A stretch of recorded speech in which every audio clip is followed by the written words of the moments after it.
What up, y'all? This is T-Law. What's really good? It's your man Tweet. What's up? This is Raval, and we're next.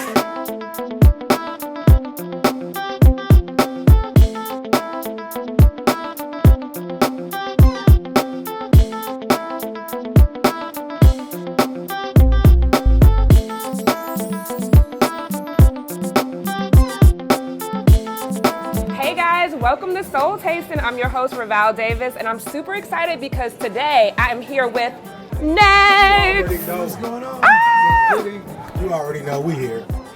I'm so excited, y'all. I am such a Next fan. Oh, I bought the original. I'm like, I grew up on y'all, you know. I was listening to Butter Love this morning, so you know, I'm in the mood. I'm ready. Just got my day started right, okay? So we're going to take it back to the beginning, okay? I want to talk about, for those people who may not know who Next is, who are those people, but you know, these millennials, let's let them know. Take us back to the first big moment of Next. Who is Next? First big moment of Next for the world, I think, when they first saw us was Butter Love. Okay. The song you said you listened to this morning. I did. It's our first single. It came out in '97. We were signed to Artistry Records. Clive Davis signed us. We're his only R&B group I think he's ever signed. Basically, you know, we a trio from Minnesota, St. Paul, Minneapolis, Minnesota. We were signed through KG, Devon Mill, Okay. from Naughty by Nature. Oh, yeah. So that's our, you know, that's our. He's on the album. Yeah, right? that's our producer. And so, you know, we just basically signed a deal with him. What, 90? 96. 90, Early, 90, it was like late 90s. like 95, and Wow. then after that, you know, we put this music together, gave it to Clive Davis, and now here we go. Okay, so Yes. Tweet, take us back to being discovered. What was that first, the first big break? Like, how did it happen? Oh, well, first big break came from a lot of hard work, dedication. Okay. Any performance that they had in Minnesota, like talent shows, anything, we were there. Yes. We were on the bill. We paid for ourselves to be on it. We actually, T-Lo used to fund the group, so. Thank you, T-Lo. He used to do what he had to do to fund the group. But we paid more for our performance outfits that we would win at the talent shows. Gotcha. So we became ghetto fabulous around the city. No, in real life. RL used to steal his outfit. Okay, all right. I mean, in the Keep it beginning, 100. yeah, in the beginning it was the grind, you know, like we were committed to the fact that we wanted to be where we are today and go further. So we were in Minnesota performing. Every time they said they had hot mics, we were there. Yes. And it got to the point to where they stopped letting us do the talent shows because they felt, the other artists felt like they were rigged because you have to pay to get in the talent show. Gotcha. And then we'd win all the money, like every time. So when they saw us on it, that's how we became like the special guests in our own city for talent shows. Then it went from there. KG came to town, and we saw Vinny and KG at the Mall of America. T-Lo gave him a tape that said Terry on it, and I did say tape. Guys, Google it. A cassette tape. That's how we used to listen to our music. Back RL, you guys just got signed. What was it like, you know, going from Minnesota to New York? It was a struggle because it's a little bit different. The attitude here is a little harder on the East Coast. You know, people wouldn't speak, and we thought people didn't like us. It was just people were so busy with their own situations and moving that, you know, it's not as friendly and welcoming we love the East Coast, but it was a little shell shock for us. Okay. And we were used to, you know, getting a little more attention, you know, and Kay just put us in a position where he was like, no, grow up.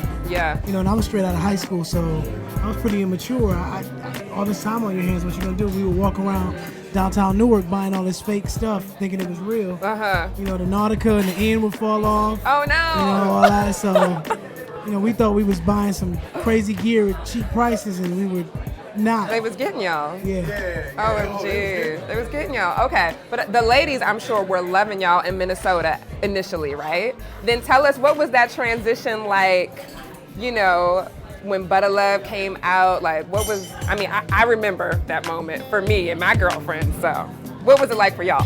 Well, when Butter Love came out, we like you said, we from Minnesota, here in Indiana originally, but when it came out, I remember we were driving, I think we were on a freeway on 94, you know, Minnesota, when I first heard it on the radio. Then, of course, you know, we screaming, rolling the windows down on the freeway, calling everybody that we can in the city to, yo, our song's on the radio. So after that, though, like, I was already ghetto fabulous anyway, so the lady loves T-Lo anyway, so. So let's talk about Next. How did you come up with the name Next? It stands for No One Ever Expected This. Ah, I came up with the name. We were we were opening for Brandy at the Target Center, and we were waiting to perform, to sound check, shall I say. And her band walked in, and they looked at us and said, "Well, see you at showtime." So I was kind of frustrated, like, dang, you're gonna disrespect us like that? You're not even gonna give us a sound check? I'm like, we're gonna be the next big thing, watch, and people are gonna be able to say, no one ever expected this. So that's where the name came from. Okay, well, y'all lived up to that. Pretty much, yeah, I think so. Okay. God is good. Okay, all right, cool. So tell me, what were some of the early, just the people who inspired you all? Other music artists, some of your, other music you guys were listening to at the time that influenced you? But one of our main influences, you can probably tell, is Jodeci. And we connected a lot with Jodeci. Before we did performances, we would watch the Jodeci MTV Unplugged. And then we'd get, if you were in a room with us, like a fly on the wall, you'd see that we watch this thing, we get super excited and juiced up, and then we go out there and we do our rendition of what we thought they were. Name is Joe, and like that dude, he influenced us heavy. And Boys to Men too, like, if you listen to our harmonies, we have a lot of harmonies, but it was mainly a lot of gospel singers like J. Moss and Kim Burrell and people like that. Did y'all grow up in the church? Did y'all sing in the church? Oh, for sure, our whole life. Born and Okay, raised. all right. We couldn't even listen to secular music. What's your favorite church song? Let's see for real. Amazing Grace. Okay, So easy. all right. So easy. That's a good one. Everybody, what's your favorite church song? My favorite church song is a song by J. Moss, Don't Pray and Worry. That's good. Go look it up. It's a good one. Mine is Ordinary Just Won't Do, Commission. Ordinary just won't do, I need love that's pure and true. I can always find it in you, Jesus. Amen. It's Sunday too. You know, it's funny, we never did that before, ever. What? Y'all better harmonize. Jumped in. I love it. Okay. So, all right, let's talk about current music landscape, right? So, exactly.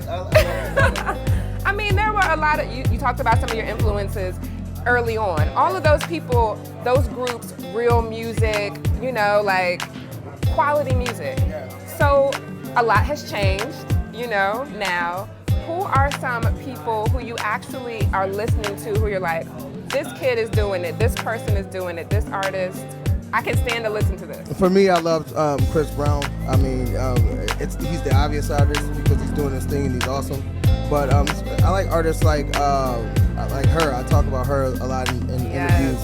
And I just love how her music, I felt connected to at a soul level. And I love how she delivers her stuff. But I'm sure these guys got some people.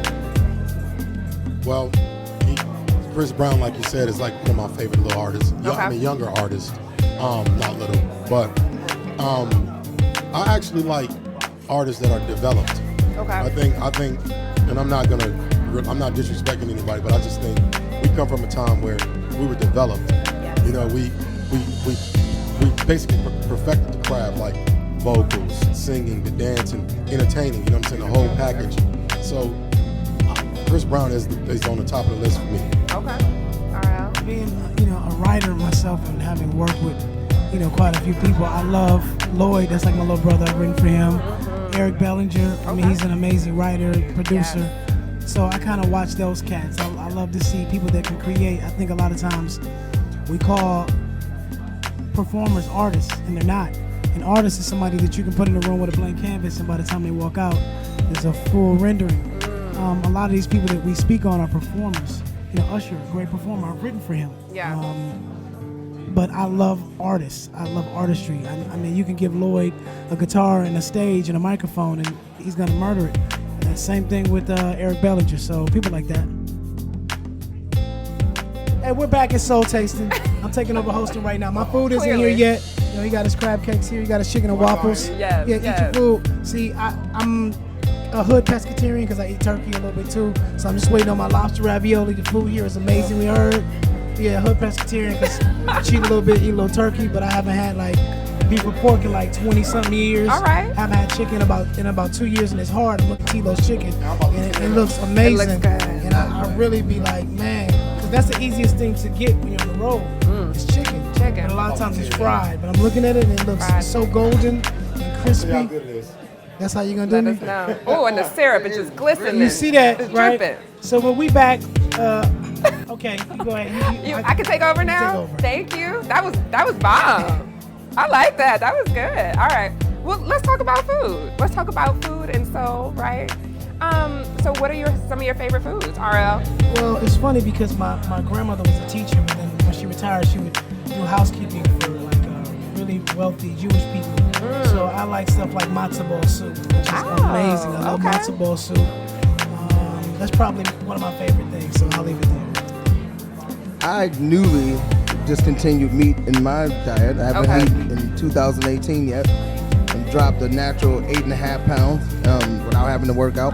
Yes. Feel a lot better, more healthy. So I've been eating a lot of salmon, a lot of fish, a lot of in the mornings. I found it to be tough to find something to eat though. When we're traveling, everything like he said, like I didn't realize how we're so meat dependent. Yeah, so I'll do smoked salmon in the morning or something like with tuna or something like that. But it's a little more challenging to find things to eat. But I mean, I feel a lot better. So yeah, no meat. Chicken and waffle.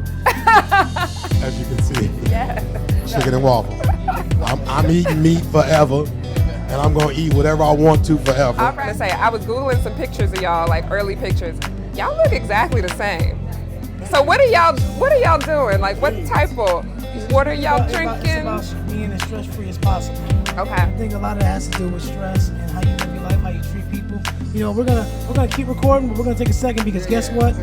My lobster ravioli is here. I love my co-host. And we're gonna keep it He's the gangster. bomb. Thank you so much, man. I appreciate it, bro. Thank you. Well, yeah. Hey, boy, hold up. Look at that boy. I know they heard that, boy. Hold on. Smelly aroma. That's nice. Well, yeah, living as stress-free as possible. I think how you treat people is a reflection of how you're gonna live. Speaking of like stress and bad energy and all of that, I mean, you guys are in a group, right?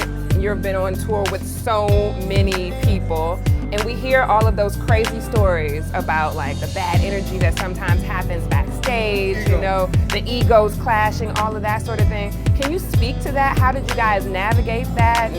Well, to be honest, we stay in the cocoon. If you're asking us, are there people on the road that sometimes aren't as friendly and you're not as cool with? Of course. Yeah. It's like going to your old neighborhood or something. Okay. People are tired. People got different things they're dealing with on a daily basis. So yeah, there are times that we're on the road and there's cats that this week we not feeling, they not feeling us. But it's a mutual respect and love and admiration for each other's work. We understand how hard it is out here. Yeah. The climate that music is in. So especially with the 90s tour that we're on right now, we respect every artist and we're a fan of every artist. Are we friends with every artist? Probably not. Okay. You got to think. Just being this real. This is competition. Right. I mean, we're all trying to sell the most records, have the best show, but that's what pushes us. We push each other. I'm a big Jagged Edge 112 fan. Drew Hill, I love those guys. But if you're asking me, do I want our show to be better? Do I want to sell more records? I'm gonna tell you like this. I wish you well. I really do. I just wish us better. Hey, all right, you heard that. Keeping it 100. Does anybody want drinks? What are we drinking? I'll take a water. Get some mimosas. We're not doing mimosas. No. Wait, we doing mimosas? I don't know what y'all doing. It's brunch. All right, It's let's do mimosas. Sunday. We doing mimosas. We going up. Just saying. Take it up another notch. No. Let's you take about this to have us conversation. saying Let's stuff have a that we don't plan real to say? conversation. Let's keep it all the way real. One thing I did want to ask is, so I mean, obviously they're bad vibes on tour sometimes.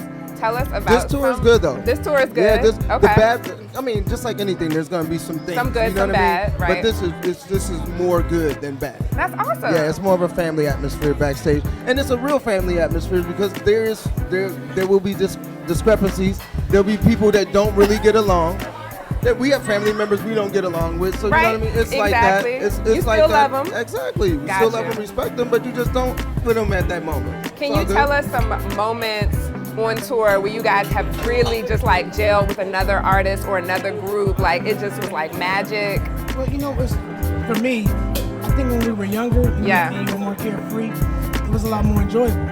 I think that, you know, you're on the road with people that have different situations at home, and they're worried about that, and other business ventures and things they have to take care of. Now that we're more mature, we're not having connected rooms and having PlayStation 2 parties and, you know, drinking because you don't recover as fast. So we have to get rest out of respect for the audience for the next city. So, you know, there are times that we want to hang out a little later or do things that we used to do that we don't do now because we understand that we have to be professionals now. Yes. Before it was just like you get up and you do it. It's almost like an athlete. You go off a natural ability for so long. Oh no, we ain't gotta stop. Bring them on in. Oh, I love this. Okay, who all we got in here? We got Jagged. You got We got 112. Jagged, you got Next. 112. This is an amazing picture. All right, let's go back and talk about current music landscape, right? Do you think a group like Next, born today, would succeed in the current music landscape just because so much has changed? R&B, we often see that people prefer black music and soul music to come from people who are not black now. No, a lot of times. I don't agree with that. Okay. I think that the music industry has changed just like real estate has. And I'll give you an Okay. example. Say you're Sean Puffy Combs and you've been in the mailroom and you live and die music. Yes. So you get put on. What is one of the first things you're gonna do? Put your people on? Exactly. Okay. I don't want you in the streets hustling no more. So come do this music. So guess what you do? You go into the music industry with the mindset of hustling. So you're like, okay, so how many followers you got? How many spins you getting in your city? When we go into these meetings now, the question isn't, let me hear the music. It isn't about the music anymore. Yeah. So I feel sorry for new artists, but it should always be about the music. Right now, it's Yeah. about how many followers you got. What's your social media audience? Yes. Are you popping in your city? It's not people that go, this is a hit. I'm going to get this played. I'm going to make you a star. There's not a Gotcha. lot of people in position to do that. Secondly, I really feel like we try to manufacture R&B the same way we do hip hop. But a hip hop record, it could blow up today, but it only be hot for 3-4 weeks. True. R&B record, it might take you a month and a half to get it hot. But once it's hot for 20 years. Yes. We're still living off the proceeds of records we did 20 years ago. Yeah, So I yeah. think that that's a big difference. We're looking for that instant, and real, authentic music from our genre isn't instant. Let's talk about y'all coming back together. So there was a breakup for a moment, right? Yeah, it was a long breakup, not for a moment. Too damn long. More like we were in a cocoon. Too damn long of a breakup to me. Okay, No, okay. Yeah, look, okay, let's. You gonna stop babysitting? Oh, too. let's listen. address I'm the- trying to stay focused. I'm on this microphone. No, I'm joking. Let's address the monkey in the room. Let's address it. I actually sat back and thought recently that our breakup might have been the best thing that happened to us. Because for me, I'm speaking personally, it made me appreciate these two. You know what I'm saying? And it made me appreciate what he's done, RL's done for the group, what Tweet's done, what he brings to the group. Like, I'm more appreciative now because I'm older. Years ago, you gotta think, we were young, we come from nothing. We get signed to Clive Davis, we get money in our pocket, we're the hottest group in the country. All the awards, shows, we winning awards. And I know me, I took it for granted. Gotcha. I took my career for granted. I had to have 4 throat surgeries because I'm out drinking all day. I'm out partying all night. I'm hoarse on every TV show. Embarrassing. So I think the breakup was, for me, one of the best things that happened. Now, yeah, we broke up for 5 years. We won't get into why. It was just, But when we shot our Unsung, that was the thing that got me going. I'm doing my interview and I'm going, I don't even remember what I'm mad at RL for. And then they didn't want us to film together because we wasn't speaking. And so once I got out of that interview, I called RL that night. I said, it was like 3 in the morning, I woke him up and I was like, yo, I love you, bro. I said, let's get on the phone tomorrow and talk. And he was like, I love you too. He was like, I love you too. And I was, yeah, he was like, I love you too. And then the next day, we got on the phone, then we got Tweet on the phone, and then we just squashed all the drama. And of course, we compared the stories of how we broke up and the person that was involved with us breaking up. It's one person. Wow. So we talked about all that, I was about to curse. And they would have fined me. Put it all to bed, and now we back. I love that. 70, brand new 70 songs cut. 70, not What? 17. 70? 70 songs, brand new. Pin Man. We got Pin Man. Then came out the gates like, oh, I got Ready. something to prove, huh? Pin Man. You had something to say. Let me tell you. All right, 2 things. One thing first. Us getting back together was like, that's God's work. And It sounds like it. we've been a part of.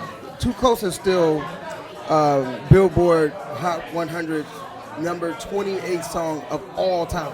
Oh wow. So Okay. that's a beautiful honor to be a part of. But something that I'm just as proud of being a part of is the fact that we're one of the few groups in the world that came out, went through some of the challenges that we went through, and found our way back. But now we're better than we've ever been, because the respect level for ourselves and for each other is at the highest it's ever been. We communicate now. Right. Bro, no. Yes. That's the key word. First is love. Love for ourselves, love for each other. But we respect each other enough to communicate. We don't go to bed with anything on our chest. We clear it out. And then another thing I just want to say, I think our little brother needs to be acknowledged more for his contribution, not to just Next, but to music as a whole. If you look at this guy's catalog and you see all the people that he's written for, and I mean, he's written for people, singles, songs that came out, went #1, and there's songs that you don't know about. But not only that, he's like instrumental in helping people orchestrate their stuff behind the scenes, and he doesn't even take credit for a lot of that stuff. And he's been doing it for 21 years. Yeah. And it takes for us as his brothers, it takes for us to stand up for him and say that, because that's not something that he should have to say. Brag But on realistically, when it comes to R&B music for the past 21 years, no one, Oh, it's I would say alright. the only person, I swear to God on my life, the only person that I've studied that has grown as much as he has and has done as much as he's done is Beyonce, and that's on everything I love. Wow. I have watched this guy Wow. take the game and make it his own and make it his baby, and he takes it so personally to where he wants everything he puts out to be the best that he's ever done, and he makes people better. When he writes for somebody, or if he could do a record in 20 minutes for anybody. No. I'm saying he could meet you, don't even know you. They tell Yeah. you your story. He go in there, come back. He got a whole song for you pertaining to your life. You put it out, you go #1, and he does not get enough credit, straight up. And I'm not beef with nobody. I'm just saying that I want him to get his flowers Get the while he can credit. still Yeah, smell them. That's it. Absolutely. Amen. Wow. No, wait. We need some tissue. Yes, we need some tissue. My dude is, He my never dude is heard that from emotional. us, and it's the truth. Wow. My I would dude is love to emotional. know how you're feeling right now, RL. Right. It's facts. Oh man, brought the tears on my dude. It's facts, though, because he needs to hear that more often. Yeah. Brought the Because his tears on. grind is real. Yeah. It is. Yeah, no, it's How does it feel to hear Sure, real. your brother say that to you? Oh man. Wow.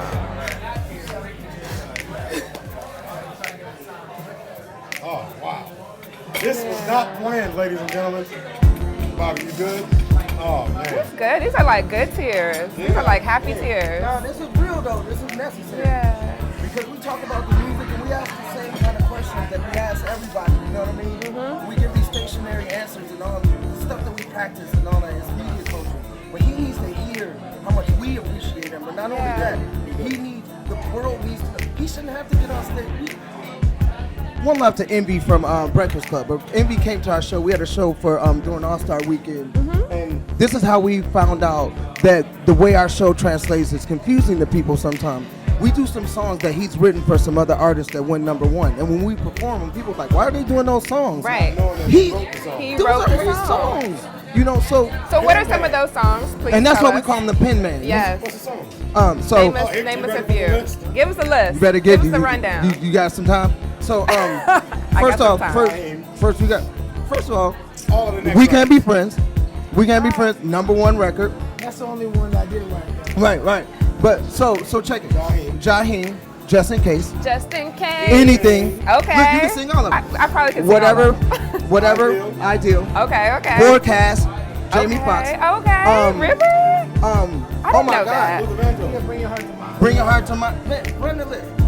I don't even know. There's You so know, okay, next. That's what all that matters. Let's get back to next. I'm gonna just say, I'm gonna be honest. Like we never discussed things that I've done outside of the group because I was always jealous of people like Neo because they talked about what he did outside of his own career. Yes. But me being in the group, it's always been about the group, which Yeah. I prefer anyway. Yes. So we've never really tried to talk about anything outside of the group. I did a solo project, but the world doesn't know the only reason I even did a solo project is because I went to sit down with Clive to meet with him about doing a new next album because we were the only group that was out when Clive left Eris and formed J. Okay. So we were left in purgatory basically. Yeah. So we had the #1 record with Wifey, and all of a sudden Beauty Queen comes out and no one knows about it because he's not at Arist anymore. So I go meet with Clive and he's like, it's too soon. You guys would be fighting your own record. But let me send you to LA and give you, what did he give me? $750,000 to do an album. Okay. And I was like, oh, wow. Yeah. So I went out there with the guys. We ended up doing the Dr. Dolittle 2 soundtrack. But it was never supposed to be a solo album. It was just like, I got all these records, but we can't put out a new next album right now. But it's always been about my group. I've always wanted it to be about my group. But I have always envied other people that got the credit for the things that they've done. Yeah. But the truth is, the best thing that I ever did was be back in the group. It's never been about solo. Me, I'm an artist, so I've always wanted different records to be out and things like that. But talk about how it felt when he called you that night and said, I was pissed when he called me because we found out the person was somebody that I worked with that stole from me. And she's went around and she badmouthed us and tried to keep food out of our mouths and us off tours and things of that nature. Yeah. And she's in the industry. And I'm not going to say Melinda's name because that would be wrong. I'll just say that God bless you and I wish you and your family the best. But for us, God, you can never stop what God has planned. So we're back. And you know, the first album was rated next, the new album is next rated. So we ready. yes, I like it. Let's talk about Wanted. Another RL song. The Penman. Wait, okay, last thing real quick. Okay, before we talk about this Wanted. ties into Wanted. Okay. What he just said when he was explaining how that took place, like the way he did his solo album was because he writes so much. He has so many songs. That's why we have 70 songs. 70 songs recorded, ready for y'all Michael to go. Jackson, Prince. This guy, like some people write music because they want the accolades or they want the praise or they've never felt cool and they weren't in the in crowd and they want to be. But for him, he writes songs just because he needs to write songs to get them out. So he has all these songs. So that's how he did his solo album.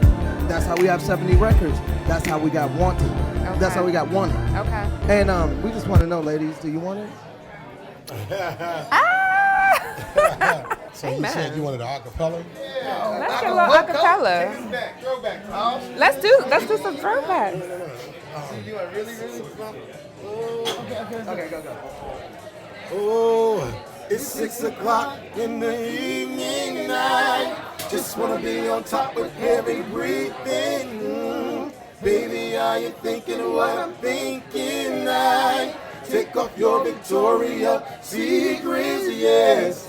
I just want you to undress. Roll on top, put your hands on my chest. Baby, are you ready for Daddy Get Blessed? Slide, drop, and roll with me, oh yes. Yes! The first time. That's first album, Stop, Drop, Love and it. Oh my God.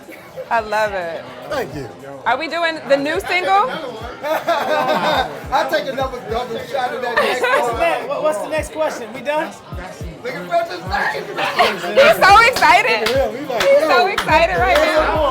It's soul tasting, right? We got the soul food. We got the taste and let's get the soul. Fresh is nice right now. Look, y'all good? Yeah, Fresh is nice. We lit. You good? So you know what? I know we have a question about legacy in like the industry, right? It was something like that. I don't remember. About lineage and Yeah. let's see. You read these questions. Yes.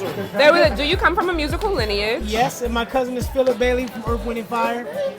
Oh wow. Yeah, My mother used to sing with Little Richard. She said that he was the first one to give her cocaine and caviar. Okay. She was 17. She was on tour with him. Hey, Mom. Hey mom. Baba Lubop. That's an inside joke, but we're not going to Hey, go there. Mom. Here we go. But look, real talk. My mother was on tour with Little Richard when she was 17. That's amazing. Yep, and my cousin is Philip Bailey from Earth, Wind & Fire. So, yeah. It's in your veins. Yeah. Oh, and cousin of Sam Cooke. So and it's funny because his daughter is in Atlanta, and I've never even told her that. You know, we related, but I just leave it alone. You gotta do that. My mother went to school with Michael Jackson, though. Right. I'm joking. I can tell. You know what, guys? I'm joking. Do you come from a musical lineage too? I mean, my mother sang, my dad booth. But other than that, it's church. Our grandfather's a preacher. Like, just Okay. We literally were lifers in church. We went Lifers? to church. What does that mean? We went to church. Oh. Breakfast, lunch, and dinner, 7 days Y'all a were week, at Bible study, 365 Sunday days a year, school, 366 leap years. All that. Yeah. No, but I mean, it helped us develop to be who we are. Okay, this is Soul Tasting. We got a great host, great food, great drinks, great ambiance. I hope you like the taste of what we gave you today. If you did, lick your lips, check your palate. Let me check my flavor saver. Oh. Flavor saver. You got to read into that. This is the Soul Tasting right here. Thank you. Oh my God. Thank you so. You weren't here for it. You didn't like it. I appreciate that so much. We got real. We totally had an Oprah moment. Yes.